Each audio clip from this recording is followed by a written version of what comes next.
아멘.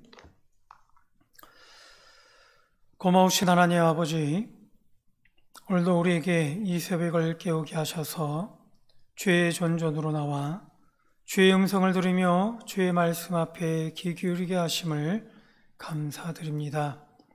어느 때보다 하나님의 하나님 되심과 우리 주 예수 그리스도의 구원의 의미가 더 중요하게 다가오는 이때에 주의 인도하심을 따라 하늘에 소망을 두게 하시고 성령을 의지하며 살아갈 수 있도록 인도하여 주시옵소서.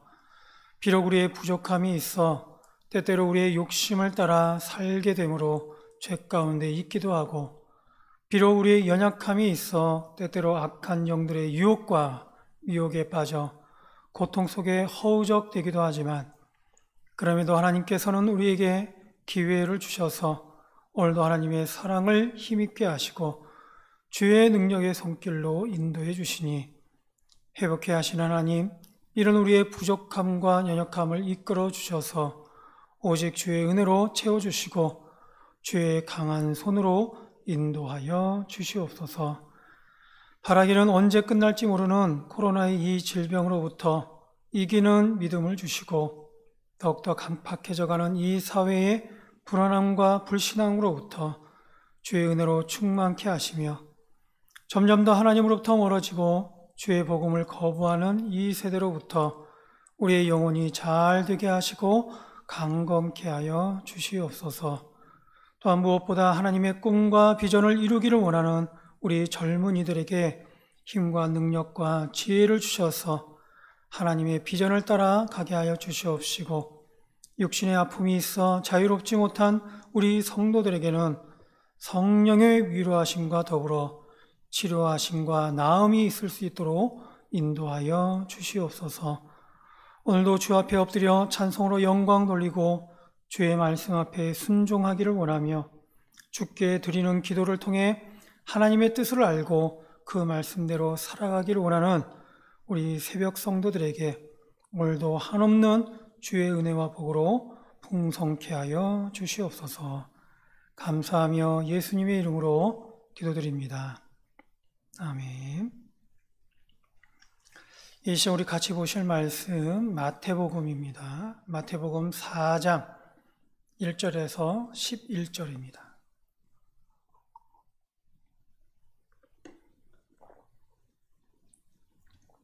마태복음 4장 1절에서 11절입니다.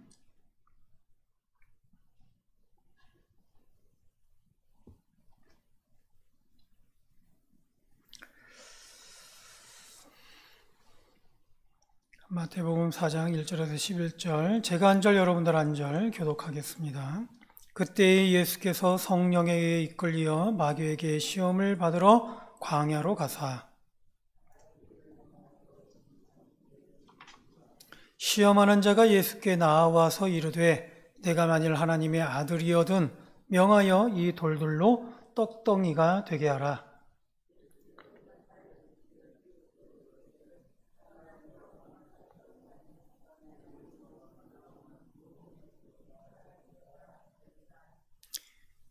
이에 마귀가 예수를 거룩한 성으로 데려다가 성전 꼭대기에 세우고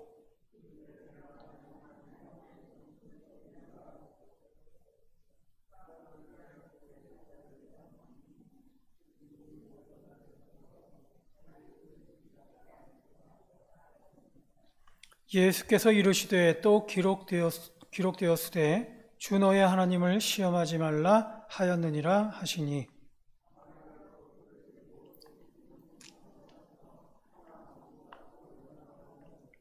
이르되 만일 내게 엎드려 경배하면 이 모든 것을 내게 주리라.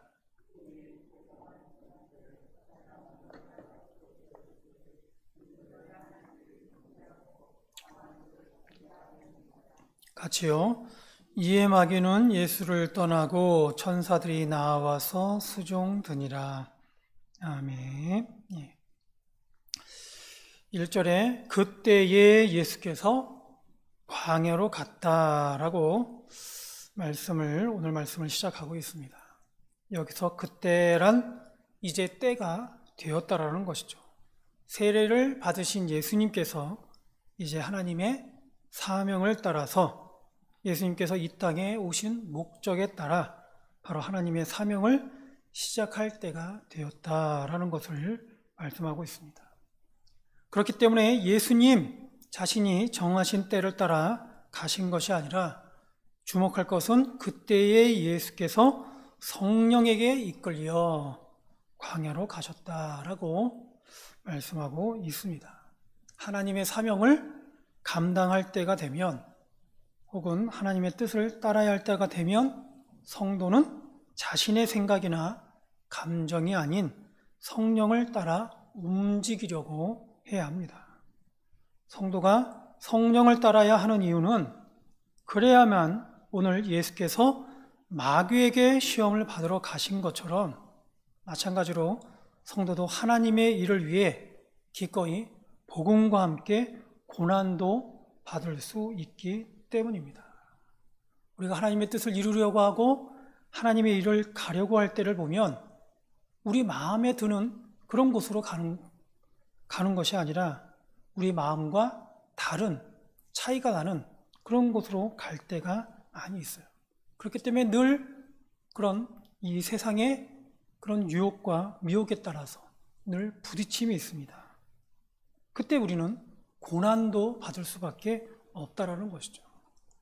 하나님의 뜻을 간다고 해서 늘 우리 마음에 흡족하거나 우리가 평안한 길을 가게 되는 것이 아니라는 겁니다. 따라서 우리는 성령을 따라 바로 성령께서 이끄시는 대로 가야 되는 것이죠. 그때만이 복음과 함께 기쁜 소식과 함께 고난도 우리가 기꺼이 받을 수 있게 되는 것입니다. 오늘 예수님께서는 하나님의 사명을 감당할 때가 되었을 때에 가장 먼저 성령에 이끌려 광야로 가셨어요. 그것도 마귀에게 시험을 받으러 가셨다라고 전하고 있습니다. 하나님의 사명을 감당하려고 할 때 언제든 마귀의 방해가 있고 시험이 반드시 있습니다. 이를 위해 예수님께서는 먼저 성령을 통해 마귀에게 시험을 받으러 간 것입니다.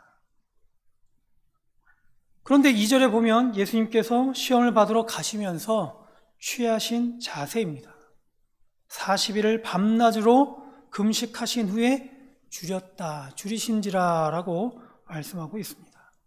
예수님께서는 시험을 받으시기 전에 먼저 금식하셨어요. 마귀에게 시험을 받으시기 위해서 먼저 자신의 생각과 뜻을 하나님께만 두려는 예수님의 준비다라는 것을 알 수가 있습니다. 우리들 중에는 흔히 금식을 마치 일종의 공적처럼 생각하는 경우가 있습니다. 자신의 신앙적 역량을 높이는 그런 것으로 금식을 생각하기가 쉽다라는 것이죠. 그래서 금식이 하나의 자랑거리가 되는 경우를 우리는 종종 볼 수가 있어요. 그러나 금식 자체가 우리의 공로가 되거나 우리에게 어떤 유익함을 주기 위한 대가가 될 수 없음을 우리는 알아야 할 것입니다. 금식은 하나님의 뜻을 더 잘 알기 위한 우리의 의지요 표현이며 또한 하나님께 간절히 나아가기 위한 기도인 것입니다. 이처럼 예수님께서는 하나님의 사명을 감당하기에 앞서 바로 성령의 감동을 따라서 광야로 가셨고 금식하심으로 마귀에게 기꺼이 시험을 받으셨습니다. 예수님께서 받으신 시험은 세 가지입니다. 그 중에서 첫 번째로 받으신 시험은 인간의 가장 근본적인 문제라고 할 수 있는 바로 먹고 사는 문제입니다. 3절에 시험하는 자가 예수께 나와서 이릅니다.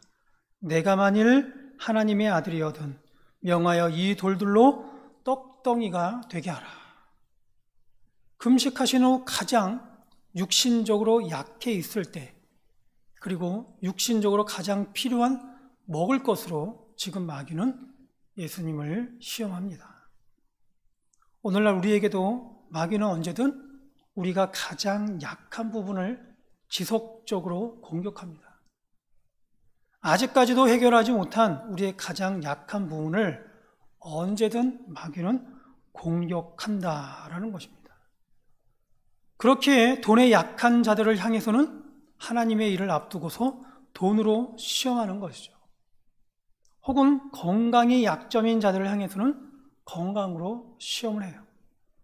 그것을 통해서 하나님의 사명을 감당하지 못하게 하고 혹은 하나님의 사명을 감당하는 데 있어서 거리끼게 만드는 것이죠. 예수님께서 와서 영생에 대해서 묻던 부자 청년에게 예수님께서는 영생의 길을 가르쳐 주시고 자신을 따르라고 했어요. 그렇지만 부자 청년은 사실은 영생으로 가는 길이 문제가 아니라 걸림돌은 역시 돈이었어요. 그렇기 때문에 돈을 버릴 수가 없어서 예수님과 함께하지 못하고 그 부자 청년은 돌아서 집으로 갔다 라고 했습니다. 그런 것처럼 오늘 우리들도 우리가 신앙적으로 극복하지 못한 근본적인 부분들이 있습니다. 언제나 그 약한 부분 때문에 우리는 늘 넘어져 왔어요. 우리를 시험하는 자들은 지금도 계속 그것을 공격한다는 것이죠.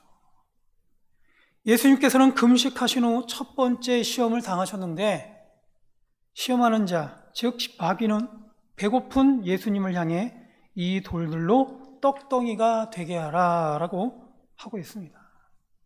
예수님께서는 이 첫 번째 근본적인 문제의 시험을 역시 근본적인 답변으로 시험을 이기고 있습니다. 4절에 보면 사람이 떡으로만 살 것이 아니요 하나님의 입으로부터 나오는 모든 말씀으로 살 것이라고 증거하고 있습니다. 과연 인간은 무엇으로 사는가? 사람은 무엇으로 살아야 되겠습니까? 우리나라 사람들이 말버릇처럼 하는 말들 중에 이런 말이 있어요. 먹기 위해서 산다. 요즘에 이 말을 거리낌 없이 하는 경우가 많이 있습니다. 먹기 위해서 산다는 것이죠. 물론 잘 먹는 것이 중요하기도 합니다. 그렇지만 우리가 이 세상에서 가져야 할 분명한 인간적인 목적은 특별히 성도에게 있어 우리가 살아갈 목적은 육적인 것이 아니라 영적인 것임을 우리는 분명히 해야 할 것입니다. 이것을 우리는 잊지 말아야 돼요.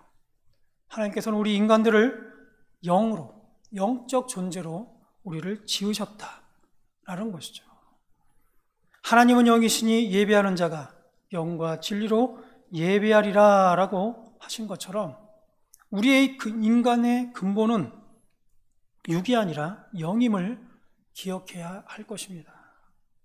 따라서 사도 요한도 고백하며 축복한 것처럼 먼저는 내 영혼이 잘된 가치이고 그리고 나서 내가 범사에 잘되는 것이고 강건하게 되는 것임을 우리는 기억해야 할 것입니다. 둘째로 마귀가 예수님을 시험합니다. 이번에는 예수님을 성전 꼭대기에 세우고는 내가 만일 하나님의 아들이거든 뛰어내리라고 합니다. 그러면서 그 이후로 하나님께서 너를 위하여 사자들에게 명령하셔서 그들이 너를 받들어 다치지 않게 할 것이다 라고 얘기합니다. 여기서 마귀가 시험하는 중요한 것은 예수님께서 뛰어내릴 수 있느냐가 아니에요. 사실 여기서 중요한 것은 예수님께서 하나님의 아들이다라는 데 있습니다. 마귀는 시험하는 것입니다. 예수님께서 자신을 하나님의 아들이라고 생각한다면 하나님께서는 아들인 내가 하는 모든 것을 도와주셔야 하지 않느냐라는 마귀의 시험인 것이죠. 10여 년 전인가 한 맹목적인 신앙을 가진 성도가 자신의 온 가족과 함께 독약을 먹고 죽은 일이 보도된 적이 있어요. 그 이유를 밝혀보니 좋은 신앙을 가진 자는 어떤 일이 있어도 심지어 독약을 먹어도 괜찮다. 그래서 믿음을 따라서 그렇게 했다라는 것이죠. 우리는 종종 좋은 신앙은 무조건 소위 믿습니다 하고 하면 되는 것으로 생각할 때가 있습니다. 무의식적으로. 그래서 뻔히 보이는 불길 속이라도 믿음으로 뛰어들어야 한다라고 생각하는 거예요. 그게 마치 담대한 신앙인 것처럼 생각하는 것이죠. 그러나 예수님께서는 마귀의 이 시험에 대해서 정확하게 그 맹점을 지목하면서 7절에 보면 주 너의 하나님을 시험하지 말라라고 말씀하고 있습니다. 우리가 하나님을 섬겨야 되는 것이죠. 우리가 하나님의 뜻을 따라야 되는 것입니다. 성도가 바로 하나님을 기뻐하고 즐거워해야 하는 것이죠. 그것이 먼저인 것이죠. 우리가 하나님을 내 마음에 따라서 이리저리 조종하려고 해서는 안 된다는 거예요. 그거는 하나님을 섬기는 것이 아니고 하나님께서 우리에게 생명을 주신 이유가 되지 않습니다. 이런 의미에서 우리가 하는 많은 신앙적 행동들이 오히려 하나님을 시험하려는 것들은 없는지, 혹시 내가 지금 이렇게 하는 것이 오히려 하나님을 욕되게 하고 하나님을 시험하는 것이 아닌지 우리 자신을 다시 한번 돌아볼 필요가 있을 것입니다. 마귀가 세 번째로 예수님을 시험한 것은 높은 산에서 천하만국을 보여주며 자신에게 엎드려 경배하라는 것입니다. 그렇게 하면 이 모든 것을 내게 주겠다라고 마귀는 제안하고 있어요. 여기서 중요한 것은 마귀가 마치 자신이 이 세상의 주인인 양 행세하는 것입니다. 하나님의 것을 마귀는 마치 자신이 가지고 있는 것처럼 자신이 주겠다라고 약속하는 것이죠.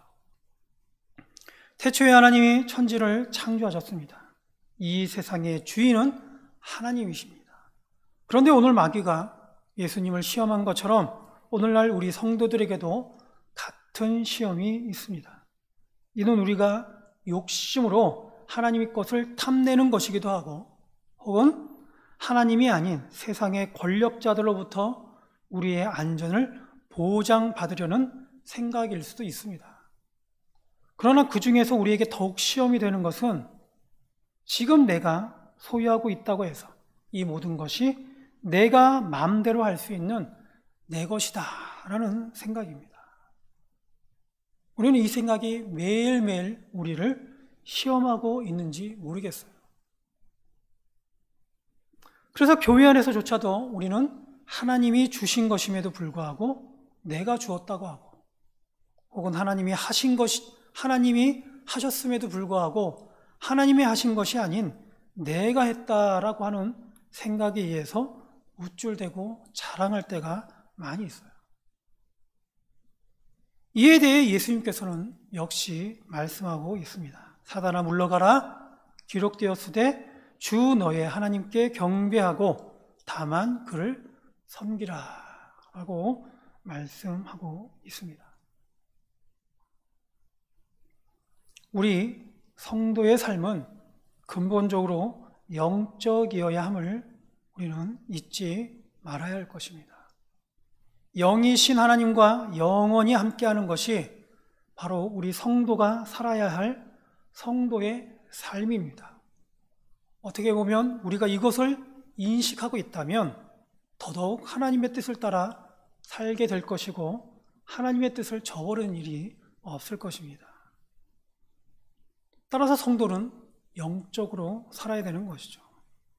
따라서 오늘 보면 대적하는 마귀가 우리가 이러한 성도의 삶을 살지 못하도록 지금도 시험하고 계속 유혹한다라는 것을 알 수가 있어요. 그래서 우리로 하여금 영적인 존재로서의 삶이 아니라 먹고 사는 문제로 우리를 유혹하는 것이죠. 그리고 하나님의 사랑과 보호하심을 의심케 하면서 꼭 내가 가져야 하고 내 것이라고 주장하게 만든다는 것입니다. 그래서 오늘 말씀에서 예수님에 대한 시험의 말씀을 하고 있지만 어떻게 보면 오늘날 우리에게도 다가오는 그런 마귀의 시험이 바로 이와 같다라는 것을 또한 우리에게 전해주고 있는 것이죠. 더더욱 우리가 하나님의 뜻을 때때로 살려고 할 때, 더더욱 좋은 신앙을 가지고 하나님과 함께 살려고 할 때마다 더욱더 마귀는 이렇게 우리를 시험하게 될 것입니다. 이때 과연 우리는 어떻게 이 시험을 이겨나가야 될 것인가? 이때 우리는 오늘 말씀으로 이기신 예수님의 말씀을 기억해야 할 것입니다. 먼저는 하나님의 말씀으로 살아야 되는구나. 그리고 하나님을 우리는 시험해서는 안 되는구나. 하나님을 의지하고 믿어야 된다는 것이죠. 그리고 다만 우리가 해야 될 일은 하나님만 섬기고 하나님께만 경배 드려야 되는구나 라는 것입니다. 이처럼 오늘 저와 여러분들은 오직 하나님만 섬기고 하나님의 말씀을 따라 살아가며 하나님을 시험하는 자가 아니라 더더욱 하나님께만 영광 돌리며 하나님을 기뻐하고 즐거워하는 그런 하나님의 복된 자들이 될 수 있기를 주의 이름으로 축원드립니다. 기도하겠습니다. 사랑의 하나님, 오늘도 우리에게 말씀으로 깨닫게 하심을 감사드립니다. 주신 말씀과 같이 오늘도 우리에게 시험과 유혹을 통해 하나님의 뜻대로 살지 못하게 하려는 악한 영들로부터 우리를 지켜주심으로 오직 하나님의 뜻을 깨달아 하나님의 말씀을 따라 살게 하시고 하나님의 사랑을 의심하여 하나님을 시험하지 말게 하시며 다만 항상 하나님과 동행하는 가운데 하나님의 영광을 드러내게 하여 주시옵소서. 그래서 오늘도 하나님의 말씀대로 살아가게 하여 주시옵시고 늘 하나님과 동행하는 가운데 믿음의 승리를 이루어 하나님의 복된 삶이 되게 하여 주시옵소서. 감사하며 예수님의 이름으로 기도드립니다. 아멘.